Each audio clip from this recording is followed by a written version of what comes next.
Hi, everyone. I'm glad you just joined us. This is Olivier with One TDC Works So Well. And as you know, in the One TDC world, we're very involved in canine sports. And today I've got a special guest. I've got Aaron from Flat Out Dogs from Canada. And I'm really excited because agility is obviously it's a sport that we're very involved with. So Aaron's got so much information. I love what he's doing in this sport, and we're gonna get right into it. I want this. Your Hey, everybody.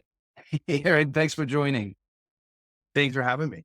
So, Aaron, I'm gonna go straight into this. So, Aaron, I want to know, and you're known in the world of dog agility, and I think you're getting more and more known for so many activities that you're doing. Yeah, for sure. I have to know Yeah. the history. Like, how did you get into dog agility to begin with?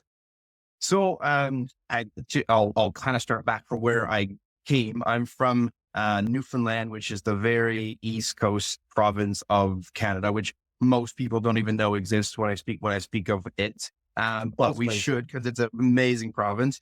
But from a very small town where hockey was basically what I did for a sport growing up. That's like you're Canadian, so of course that is the case. But I didn't have access to anything that would give me the ability to be a dog trainer, or we had dogs growing up, of course, but I didn't have that trigger of, oh, this sport, I see it in my city or happening on TV or whatever.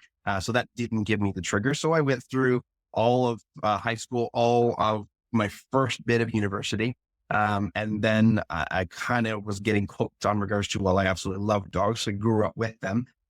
Got my first dog on my own, which of course was just my pet dog at the time. And then I honestly basically saw a video of it happening on TV. And I'm like, maybe this is something that I might like. Did some research, Googled some stuff, and then basically Google tells you, which this is not something I would recommend, but it tells you, well, get a border collie. So I literally looked online, found a border collie, picked them from how cute he was, which again would not recommend. However, he ended up as a blessing. I still have him. He'll be 16 in March. Wow. He's the dog in the logo. His name is Ace.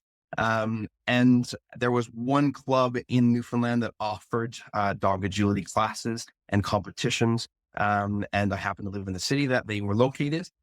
Put myself on a wait list before I even got a puppy, and then waited a year to get on into these classes and finally got in. And well, the rest is history. Got pretty hooked on it. Traveled to, which felt at the time extremely far, to just the neighboring province to go to a competition. And then basically won top dog at that competition, which was like, what is this? I don't know what this is, because I was very new to the sport. But he was, my dog was extremely forgiving, loved it, and then gave me the passion to continue from there. And now here I am with it as my full-time business. Very successful, increasingly successful. So very happy with how I started and how it all came. Well, you're talking about going full blast because from Google to where you are today, I mean, Yes. you're a competitor, you're a judge, you have your own Yeah. facility, which we want to hear more about, Mhm. and you're training, and you've got online training. So you really went all out in that For span. sure. Yeah. So tell us a little bit more about where is your facility? What do you do at your facility? So Flat Out Dogs, tell us more about that.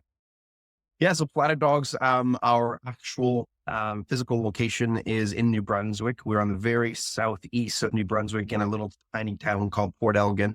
And I again moved from Newfoundland to here. And the reason for my move was because I wanted more of the sport. It triggered my move. And we bought a property that's kind of enabled us to have the initial thought was to simply have a field big enough to train our own dogs. And then again, getting hooked more and more became the point of expanding to actually having a facility where we could train and host and teach and kind of grow the sport in our region. Now, the region itself was quite populated for a maritime province, I should say, with agility itself, but we just wanted to bring a different edge to it, a bit of a different standard and that type of idea. So we got a vision, built our field, and then kind of expanded from there. But our property itself, for the physical stuff that we do on site, is an 18-acre property. We live on a river. Wow. Our field is 110 by 140, so a really big training space, competition space. And we've kind of made it a passion of ours to basically make it a spot that you really want to come. As in thinking about the little details of, I built a pool specifically for the dog that's elevated and continuously provides cold water, an area where you can go down to the river on the dock and swim your dogs, and just roam our property from the forest trails to the open fields to kind of all the in between from there. And we host some classes on the property, but specifically we host bigger, higher level competitions on the property, which our facility enables us to be able to do that, because we can bring in people from all over from the US based on where we're positioned. We're kind of midway between Nova Scotia, Prince Edward Island, New Brunswick, but then we pull from Quebec and also the Northeast USA. So we're kind of in a really good spot to kind of pull from all these different places. And we enable people to camp on site because we have hookups and all that fun stuff for trailers and whatnot. So kind of dove all in and made it an all inclusive kind of agility resort to a degree, That's to awesome. attract as many people as we can. That is awesome. So we were able to, for those of, interested in the world of dog agility or involved, I think they're going to want to check out your facility. What's the best Let's for hope them so. for them to find it? So is it flatout.com, or how do we'll put that into the descriptions here, but just want to make sure people have access to it to check it out. Yeah, for sure. So our website is flatterdogs.com, where you can kind of view some information about our property, some photos and whatnot. We also have a Facebook page, Flat Out Dogs, and also an Instagram as well, which has, of course, more photos and different information on there. So you're a judge as well, Aaron. So, and I know you're pretty involved in UKI. So I'd love to kind of get your take of why did you decide to become a judge? And then Mhm. let's go in second piece afterwards and talk a little bit more about UKI. But what made you decide to become a judge? Yeah, so I'm a type of personality, I suppose, that when I like something and it becomes a passion, then I dive right in. But I also see it from not a personal perspective, but also really involving myself in the sport, as I'm not just a competitor, and not to diminish that at all, but I like to again see the full spectrum of things. So I started as a competitor, then I started to teach a little bit. Then I decided to become a judge. And then I decided that, well, let's host some competitions as well. So you see each individual pocket, which allows you to see the perspective of each individual piece as well, kind of giving a full picture perspective of the sport, of not just, oh, I'm a competitor, I'm going to go to events. Well, that event's hosted by someone, and that host is hosting a judge that's seeing things from another point of view. So being able to see all spectrums of it. So that's more or less why I became a judge, because I wanted to see that. But I also wanted to influence to a degree. Judges are definitely the biggest influencers of agility itself. It's basically what drives the sport.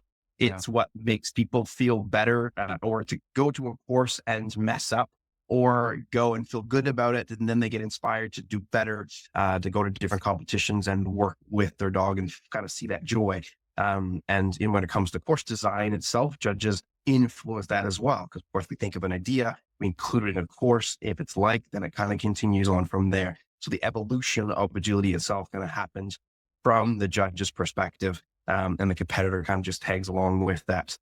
So being a judge allows me to be an influencer in the sport. Well, that's again, flat out dogs. Aaron is all out for agility. I think that's really I'm, the key I'm flat message out that I'm for it. getting Yeah. here. Yeah. Uh, Yeah. so talk to me about two things. Also, I wanted to know more about. I know you're very involved with UKI. Is UKI the only events that you host, or do you do other ones as well? And if UKI focus, tell us a bit more of the why. Yeah. So, originally, while I started this sport quite some time ago, and UKI wasn't necessarily a thing, It was an idea, I suppose, that was kind of being passed around at the time, way back when. But then it became a new association that was kind of a little bit of competition here within the country. And it was one of the, not the first, but one of the first competitions that I traveled off of my home province to compete in.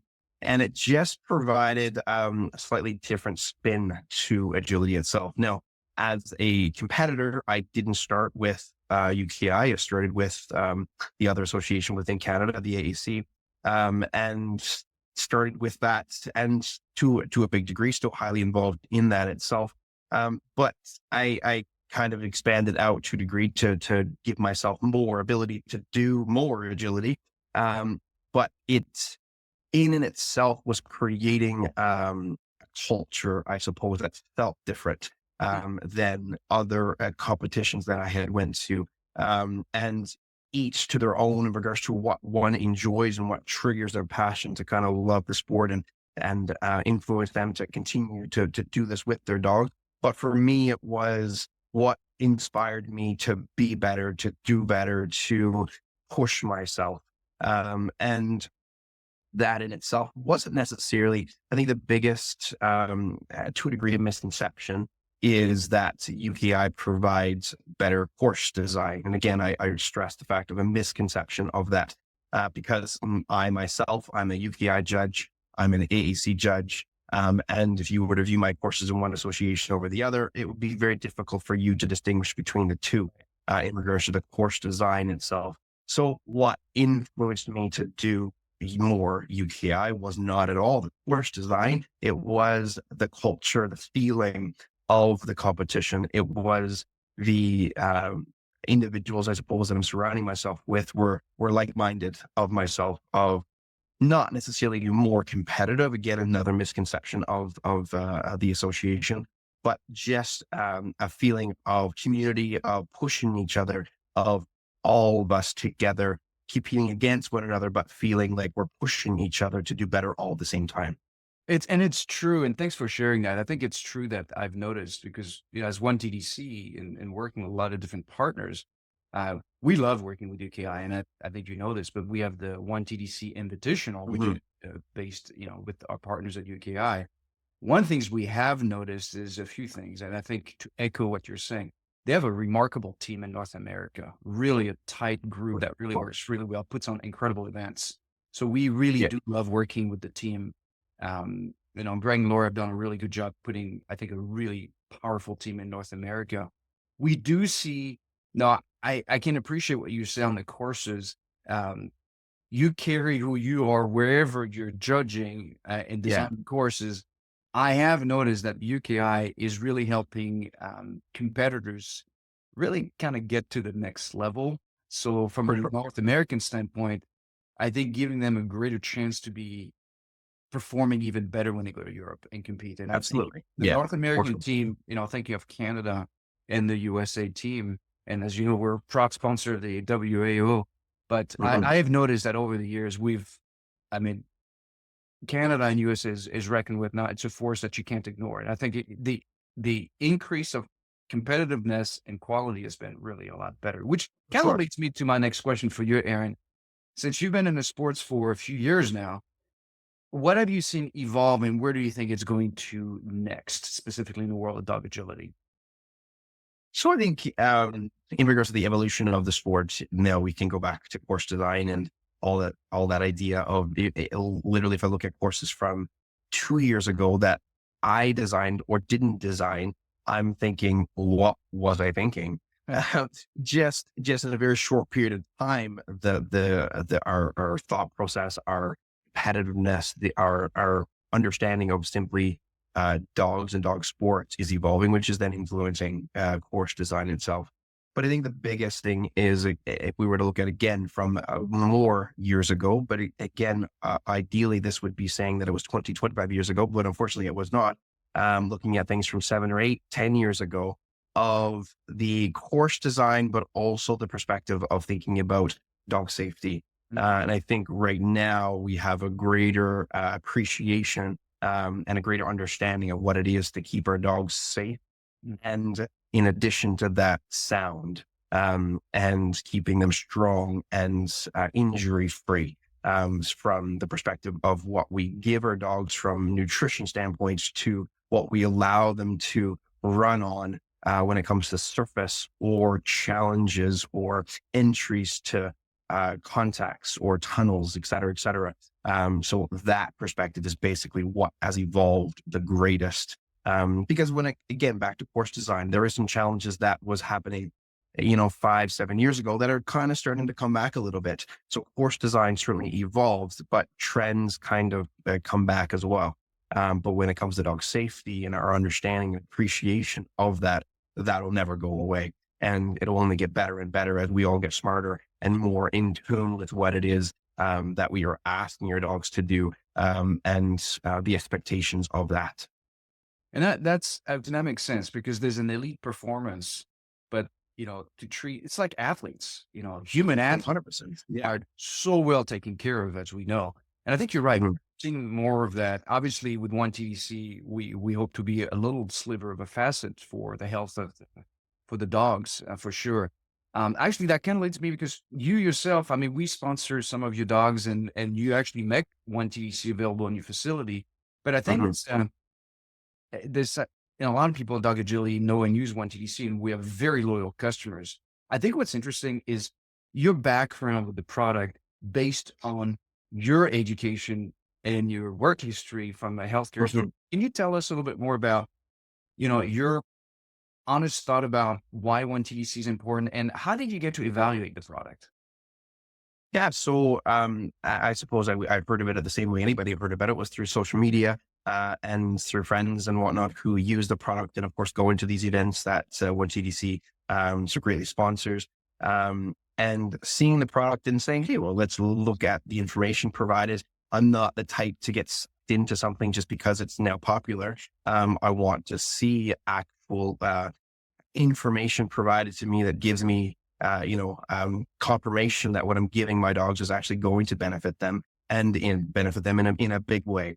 And in regards to why I think that way, I suppose is my background is I'm educated and I have a Bachelor of Nursing, educated through Memorial University in Newfoundland. And I began right from the start as an emergency nurse in a big trauma center or the only trauma center, I suppose, in Newfoundland. So I worked as a nurse, and I've traveled all over, working as a nurse from northern, communities to, different city hospitals and small community hospitals. And that perspective, of course, the knowledge of what it comes to, in regards to healthcare and the thought of maintaining your health comes from my background in education. But from a even greater, understanding of I worked in emergency nursing and that's all I did for the 12 years of working as a nurse. And in working emerge, you see a wide range of issues from orthopedics to cardiovascular to renal health to everything in between. And that, of course, things happen. Unfortunately, you get in an accident, you have a problem. However, for the most part, health of an individual is based on their activity level, their nutrition, their supplementation. And that, of course, once you're older, of a human being, then the more issues you have, the more comorbidities you have, the greater potential you have, or your expectancy of your life is a lot shorter. Your quality of life is a whole lot less with the more comorbidities you have. So my perspective of that is all about health promotion and health prevention. Of let's think about what the potential for the problems in the future and how can we provide the dog now with the ability to have that great lifestyle quality of life through the entire life, not just during their core, from 1 to 5, 1 to 6, 1 to 7, age range. So I want to have my 17-year-old being able to be mobile and not have many health conditions. I want my now almost 16-year-old border collie who was diagnosed with hip dysplasia when he was 2 years old, to still be able to walk and go outside and enjoy himself, which he did today, in the freezing cold, may I add. And so why one TDC? Well, if you were to look at my pantry where I keep our dog supplements, you'll be, oh boy, that's a lot. And it always has been a lot, but it's become overwhelming to a degree, as in, all right, I need a supplement for this, for this, and for this, and for this. And I need to make sure I'm hitting all the different parts of, I want to make sure my dog has, good dental health. I want to make sure they have good skin. They want to make sure they have good kidneys and good heart and all that fun stuff. So all of the things and all the knowledge that I've had from my healthcare perspective is makes me think of, all right, what can I give to make sure this happens? What can I give to make sure this happens? But then, of course, having a supplement such as one TDC that allows you to kind of hit those different components of, good gum health, the good skin, joints, thinking about maintaining energy and endurance and that type of idea of, okay, well, that simplifies my need for, all these different supplements because I can hit those things with one and really reinforce those particular points of my dog's health with just giving a very simple supplement. Yeah, and I echo a lot of what you're saying, Aaron, because I have my dog Sasha is 15 years old. So, Mhm. and just like you, we went out and there's snow right now here in New York City, and she's putting her little booties and she's still running at 15. Yes. Now she's full of arthritis, Yeah. but the zone of comfort that she still has at that age is key. And like you, and I love what you're saying because the truth is, it's not like there's a lack of supplements. There's plenty of them out there. Yes. It's Yes. absolutely daunting task for a pet owner to determine which one do I use. Yeah. The 100% obvious, is. like you Yeah. said, promoting healthy inflammatory responses in the mouth, which is number one, because that Yeah. starts a healthy mouth is a gateway to health. Exactly. And you got the muscles, the tendons, the ligaments, hip and joints, all of that. You Mhm. got joints, hip and joint supplement. And then it's good. It's true. It does help with the skin and coat. Now, in your world too, with dog agility, recovery and stamina is key. And that's really, really good for that. Yes. Love Absolutely. personally, selfishly, as the co-founder of One TDC Works So Well, is for Sasha, it's one supplement. So I don't have to Mhm. overtax the kidney, the liver, and so forth. One, that's it. And the dosage is Yes. small enough. So that's made a difference. I'm going to need some videos of Ace actually running in the snow because I can certainly. Yes. but I have Yes. a big heart for senior dogs because of that. And I'm sure you do with Ace, for as Mhm. long as they can live to be comfortable. That's our Absolutely. responsibility. Yeah. But Yeah. I love what you said earlier as well. Okay, we've got for hard for seniors to be comfortable, but the truth is, don't wait till you have a problem. Prevention is the key. Exactly. Training, the right food, great supplement proactively. 6 months old, you start with one TDC proactively, actually for the Yeah. mouth. So that makes a big difference. So let me ask you, if you had one person that was on the fence thinking of one TDC, either in dog agility or any of us, just pet owners, what would you tell them? Ask for a video of my dogs. Literally. We have 6 dogs ourselves. And like I said, my 16-year-old, a few months shy, 16-year-old is still loving life to the fullest. And it would not be without, it's this type of supplementation, guarantee it. And any particular perspective of seeing any of my dogs, whether this my young dogs or my older dog, for example, our younger one, I partner out in life and Flat Dogs itself, Joe running his border collie Link, who is just about 6 years old, who's had 2 bilateral CCL tears and Wow. TPLO surgeries on both legs. And they were back to back. Her last one was last January. The one before that was the January before that.